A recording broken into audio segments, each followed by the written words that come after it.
Sibingelele sikwamukele indabeni zehora lokuqala emini. Sibingelele nakuwe osibuka ohlelweni lothulusha lozokusakaza iDTT. Lezi ndaba nizethulelwa usakhiwo ngokusokhela naze ezinohlonze emini nje. Gone should be the days when Africa is just seen as a source of rock, soil, dust being exported out of our continent. Umengameli wezwe uCyril Ramaphosa uthamaza se-Afrika afuna amathuba athe xaxa okuhlomula ohlelweni lokuhwebelana nelaseMelika i-AGOA. Ubethula inkulumo engqungqutheleni yebhunga-ke ngalolu hlelo eGoli. Umhlonishwa uKhawunda ungabe uthi asule futhi simneza izinsuku eziyisikhombisa uthi asule mangenjalo laba beqembu lethu bazofaka emotion I-IFP ithi ifuna kwesule imeya seThekwini uMxolisi Khawunda kulandela izinsolo zokuthi iTheku lehlulekile ukusebenzisa imali ebalelwa ku-1.2 billion amarandi ebibekelwe ukuthuthukisa inqalasizinda.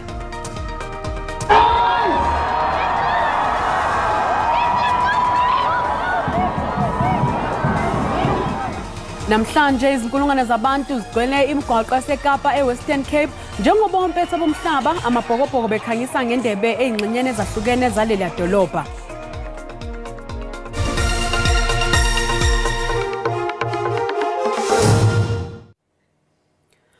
Umengameli wezwe uCyril Ramaphosa utshele izethameli zomhlangano we-AGOA ukuthi kuzofanele amazwe omhlaba aqhakambise kangcono igalelo lamazwe ase-Afrika maqondana nalokho lelizwekazi elinothe ngakho njengemikhiqizo eminingi etholakala e-Afrika. Uphinde waphakamisa nokuthi bazimisele ngokuqhubeka nokubambisana nelaseMelika ngaphansi kwesivumelwano somthetho we-AGOA.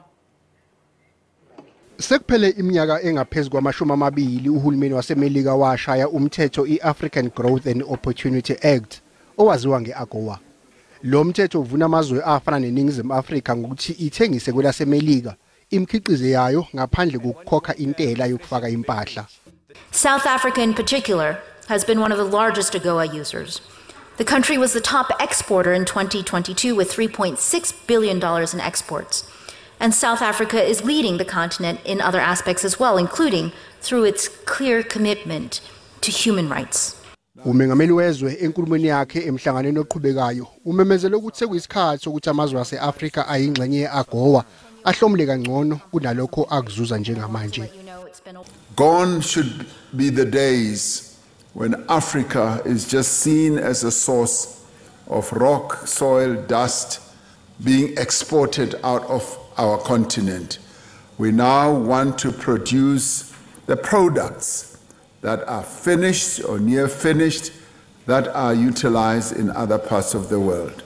We want to earn full value for our products.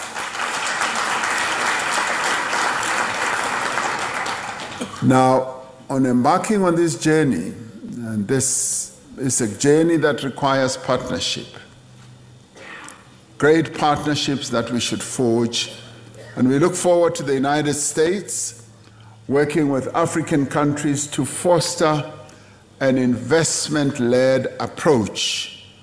Umengameli Ramaphosa uthi umkhakha wokhiqizwa kweimoto eNingizimu Afrika ngaphansi komthetho we-AGOA sewukhande indathane yamathuba emisebenzi emazweni angomakhelwane lapho kuthunyelwa khona imikhiqizo yezimoto ezakhiwe kuleli.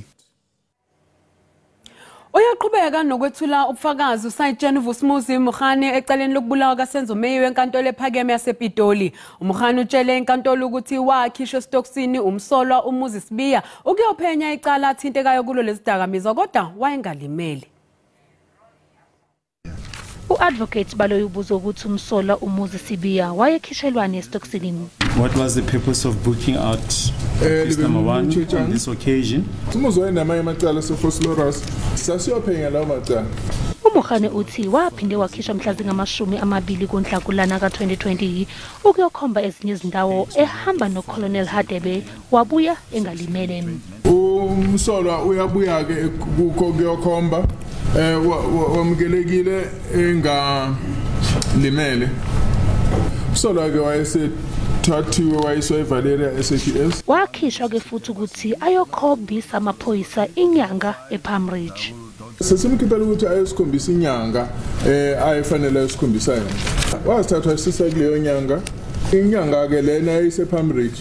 Sayithola ke inyanga ekhaya layo. Mina usaje mkhulu waqhubeka ngophenyo kulolu daba. Mina ke ngavela ngabuyela emumva ngayokwenza okunye. Icala lizoqhubeka ngomsombuluko. IYunisa ithi akukho okungaboni ngasolinye phakathi kwayo kanye nongqongqoshe emfundo ephakeme uDokotela uBlane Nzimande ngemva kokuthi inikele enkantolo iyovimba imizamo kaNgqongqoshe okungenelela kuleya nyuvesi. Inkantolo iyalele uDokotela uNzimande ukuba ehoxise isinqumo sakhe. Ubuholi beYunisa bambe isithangami emva kokuthi isinqumo senkantolo sibavunile. IYunisa ithi alukho olubi phakathi kwayo nongqongqoshe.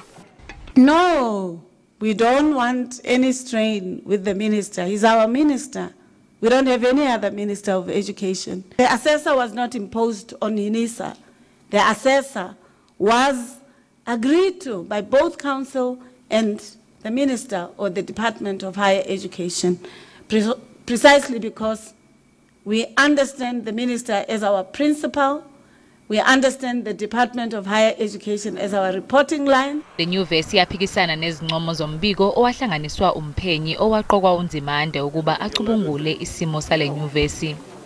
This court judgment simply says the minister must not take a decision to place UNISA under administration pending the 2 review applications which were brought by UNISA. Kusenjalo iYunisa ethi konke lokhu ngeke kuphazamise ukufunda yize ingazi noma uNzimande uzofaka yini isicelo sokudlulisa isinqumo enkantolo. Isikhungo esiphakela ngamanzi eGauteng iRand Water City nakuba zikhona inqinamba mayelana nokuhlinzeka umphakathi ngamanzi kepha isimo siyethembisa futhi siyalawuleka. Lokhu kushiwo isikhulu esiphezulu seRand Water uSipho Musai esithangamini sabezindaba ekomkhulu lekomkhulu lalesi sikhungo eGoli. Lokhu kuza nje ziyaqonga inqinamba zokuhlinzeka ngamanzi okuholela ekutheni elokhevalwa ikhawu ngenhloso yokuwonga. Izakhamuzi esifundazweni eGauteng zikhala ngokuthi njengoba zisazama ukubekezelela ukucisha kogesi sesibhekene nenye ingwadla esifana nesinkwa semihla ngemihla okungukuvalelwa amanzi. Isikhungo esiphakela ngamanzi eGauteng iRand Water ithi nakuba ingalazinda yayo yokuphakela umasipala ngamanzi sesimweni esikahle bafisa ibe ngcono kunalokhu. The system is improving, but the system is critical. The system is stable. We were happy that we are able to store more water so that when we have more water in the reservoirs, as the COO is indicating, those areas that need that pressure head in the reservoirs. Isikhulu esiphezulu seRand Water uSipho Musai City nakuba kubakhahlameza ukuthatha kade komasipala ukubakhokhela kepha lokho akawenzi umonakalo kulesikhungo. We are getting paid, but we are getting paid late. And as I indicated, we have all these arrangements with most of the municipalities in terms of addressing that issue. So I will not say we have a financial problem to an extent that we can't operate. Uphethe ngokuthi basebenza ngokubambisana nomasipala uqinisekisa ukuthi balungisa eyabo ingqalazinda eyenza ukuthi kuqhaphazeke amanzi. Iqembu iNkatha Freedom Party seliphakamise ukuthi imeya yeTheku uMxolisi Khawunda esule esikhundleni ngenxa yokwehluleka ukusebenzisa isamba semali engu-1.2 billion amarandi ezophindiswa kumgcini mafakazwe lonke. Iqembu IFP libambe isithangamisa bezindaba ngenjongo yokudingida ngezingqinamba ezibhekene naleli qembu KwaZulu-Natal. Phakathi kokunye ke okugqamile kulesithangami ukuthi leli qembu lifuna imeya yeTheku uMxolisi Khawunda esule esikhundleni emva kokwehluleka ukusebenzisa imali elinganiselwa ku-1.5 billion ezobuyiselwa kumgcini mafa. Mhlonishwa uKhawunda kungakuthi ukuthi asule futhi simnezi insuku eziyisikhombisa ukuthi asule mangenjalo laba beqembu lethu bazofaka emotion yokuthi aphume lapha ekubeni umema bese ngeke sikwazi ukuthi le mali ifike ngoMarch isebenze before June ingakho safaka isicelo kuhulumeni kazwelonke ukuthi aka roll over kushuthi akayithathe imali ayiqhubezele kwenye financial year elandelayo ngoba asizokwazi ukuyisebenzisa imali yezinyanga eziwu12 sisebenze enyangeni ezintathu. I-IFP iphinde yaphakamisa ukuthi owengamele ezemfundo KwaZulu-Natal uMbali Fraser naye akhonjwe indlela njengoba leli qembu lithi uyadembesela emsebenzini wakhe. The IFP in KwaZulu-Natal is deeply concerned about the terrible state of the Department of Education and the adverse impact it has on the performance of both teachers and students in this province. Lesithangami sibanjwe sekusele izinsuku ezimbili ngaphambi kwenkonzo yesikhumbuzo yomntwana wakwaphinda ngene yesifundazwe ezosingathwa ngesonto enkundleni yezemidlalo iPrincess Magogo. Iqembu ke liphinde lahalisela umfundisi Zondi kanye namanye amalungu eqembu aqokwe ezikhundleni ezintsha. Ngihalalisele umfundisi uZondi iqembu elimthume ukuba ayoba yilunga leshamithetho laKwaZulu-Natal. Mukeli sathi iqwetolo kanti masibuya sizokuphathela uWT. There's no way that you can have a freedom of speech and a freedom of expression. You can't be arrested for crying that your father is arrested unlawfully. Lo bengumsakazi wokhozi ungizwe Mchunu setholwe emsulwa amacaleni amabili okuphehla udweshu nokwephula umthetho iDisaster Management Act akade ebhekene nawo enkantolo yemantshi yaseRandburg.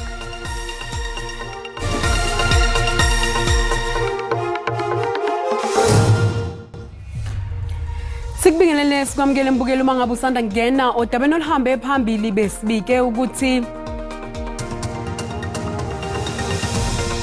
uMengameli wezwe uCyril Ramaphosa uthamaza seAfrika afuna amathuba athe xaxa okuhlomula ohlelweni lokuhwebelana nelasemelika iAGOA obethula inkulumo engqungqutheleni yokubhunga ngalolu hlelo eGoli. Mbukela sikhumbuza ukuthi lezi ndaba zikhona ku YouTube na ku SABC Plus ngena kuzo uzicinge ngamagama athi SABC izindaba na kanjani uzosithola. Amaqembu aphikisayo akhathazekile ngenhlelo zikahulumeni zokunciphisa izindleko kanye nokuthi ke lokhu kuzoba namuphi umthelela ekuhlinzekweni kwensiza zikahulumeni. Umengameli Ramaphosa uthi yena kanye nongqongqoshe bakhe bahlezi bebhunga ngezindlela zokusebenzisa imali yabakhokhi bentela. Discussions that I and the Deputy President have with the ministers on an ongoing basis are focused on how the programs as well as the activities undertaken by various government departments advance economic growth. They also advance social development and service delivery. Ramaphosa uphinde wabuzwa ngokunyuka kwentela. Will you raise taxes in the February budget next year? I would like the leader of the opposition to be present next year in February in the House when the Minister of Finance presents his budget. Umengameli uphinde wabuzwa ngezibalo eziphezulu zokubulawa kwabantu besimame kanye nezingane nokuthi yini enyusa lezi zibalo. Our country has always been welcoming to people who are from outside the borders of South Africa, and we have often said that we would like this, yes, to be a home, because South Africa in the end belongs to all who live in it, but they must be legally here. Umengameli uphinde wabuzwa ngezibalo eziphezulu zokubulawa kwabantu besimame kanye nezingane nokuthi yini enyusa lezi zibalo. Uthi imithetho esiphasisiwe iholele ekhishweni kwezigwebo eziqinile kanti futhi yenza ukuthi kube nzima ukuthi abantu ababoshelwe lamacala bathole amabhayili. Obe ngumsakazi wokhozi ungizwe Mchunu utholakale ngenacala malungana necala lokuqhuquzela udlame emphakathini kanye nokwephula umthetho iDisaster Management Act lesinqumo sikhishwe enkantolo yemantshi yaseRandburg eGoli. I'm feeling jubilant, I'm over the moon because knowing and studying the rule of law, there's no way that you can have a freedom of speech and a freedom of expression. You can't be arrested for crying that your father is arrested unlawfully. That is not a right thing to do. That is not the right thing to do, because now we can create a fearful nation. Because now when we are the fear nation and then we can't express our rights, we can't have a freedom of speech, then we are led by dictators. So we are leading to the war zone like Israel and Palestine, which we don't want. Those children are dying there because of political egos. If we can have a political correction in this country, we can never experience what Palestine and and Israel are experiencing right now, because there are fear of Oppenheimers and Namarupes that are controlling the economy of our country, that are controlling the. Now it's me against them, it's me against the world, it's me against all the political stupidity that is happening all over the country. We will lead this country, and mark my word, just watch me next year where I will be. Kuphazamisekile ukufunda esikoleni samabanga aphansi inkangaleko eMonti ngesikhathi kuphuthunyiswa abafundi abayisikhombisa esibhedlela ngentolo zokuthi badle abakuthenge esitolo somuntu okufika kuleli.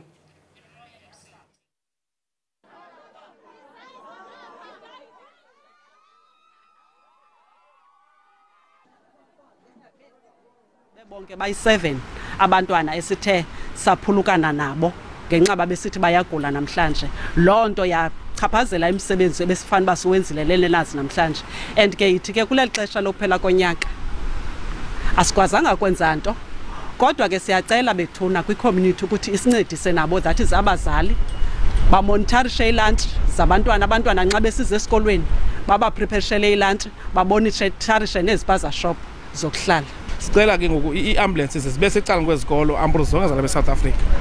Kuba kuyacaca into bana sizawuphila olubomi into bana ngaba because abantwana asizuba sibanika imali, asizubathuma matyento nantoni na, kodwa my friend ibona baqhubeka ngoba nika into ezimdaka. Kusenjalo isebe lezempilo ephondweni lithi ziyazizanda izehlo zabantu ababalekiswa kwizibhedlele emva kokuba betye ukutya kuthengiswa kwiivenkile zasekuhlaleni. Inxalabo enkulu okuqhambuka kokugula abantwana beguliswa into esiwa phansi kwempumlo nekubonakala ifuna ngoku ukurhentyela iphondo lonke. Siqalile uyibona ikomane ngoku sivuke ngayo kuqoboqobo nalapha eMonti.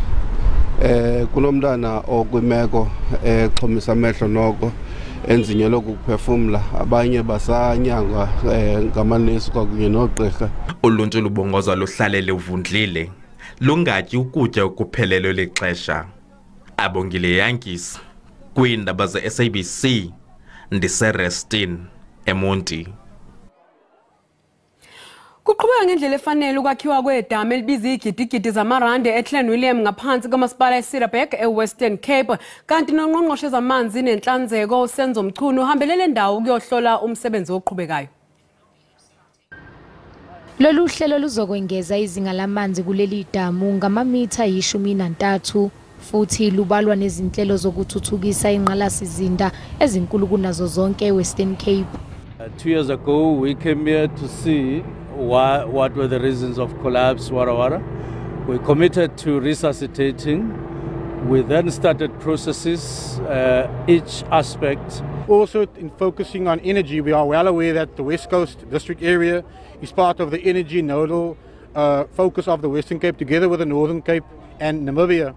And part of this dam's final upgrade will include, as the Minister has alluded to during our informal discussions, there is a hydroelectricity facility already here. It will be moving.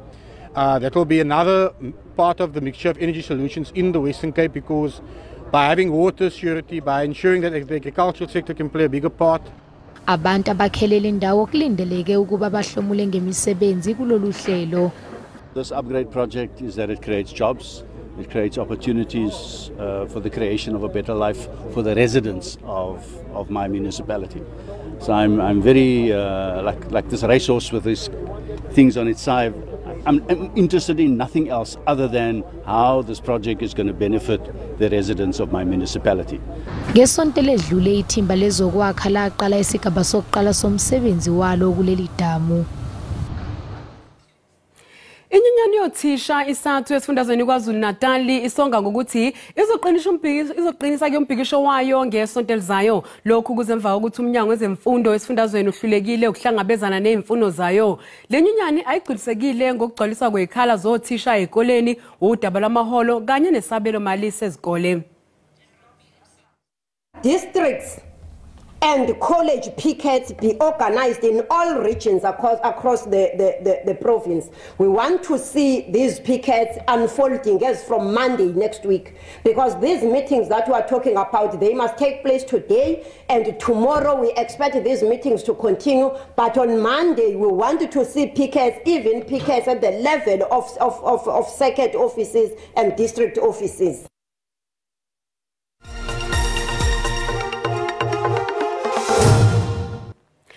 Basekapa namhlanje ompetha bomhlaba ebholeni lombhoxo njengoba beqhubeka nje nohambo lwabo lombukiso wendebe yomhlaba.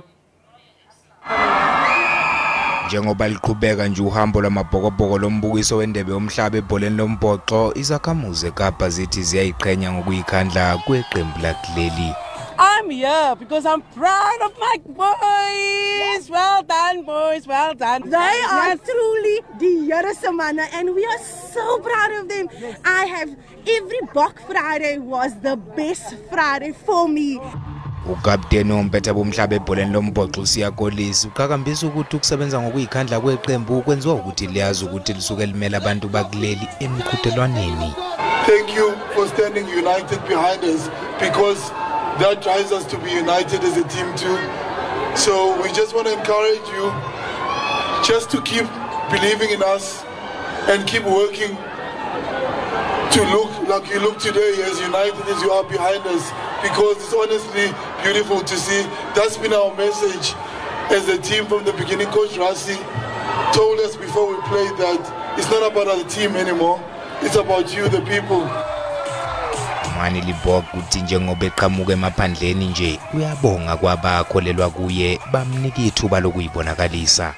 Coming from a place, from my place, you must go up where opportunities are very less, and just thankful for a few people that believed in me and give me opportunities. Just thankful for them, and it's awesome to be here. I've obviously taken every single moment in, celebrated as I should, and 6 days in a row is enough for me. I don't have my kid on anymore, so it's great to be back in Cape Town, obviously with our people. The welcome we've received is truly amazing. Eqhubekeni nalolu hambo kusasa amabhokobhoko azobe sebhekise amabombe eThekwini esifundazweni iKwaZulu-Natal. Mbukeli umhlahlo wesimo sezulu uyalandela emva kwekhefu.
Mbukeli sisibeka lapho ke indaba zehora lokuqala emini, siyabuya futhi ngehora lesikhombisa sobe sagiya ngalo Olga Mageba. Asikushiwe dwake namhlanje sikushiya nombukiso okanye umfanekiso wamabhokobhoko njengalokho eqhubeka nokukhangisa ngendebe yomhlaba. Kuze kube ngokuzayo usale kahle.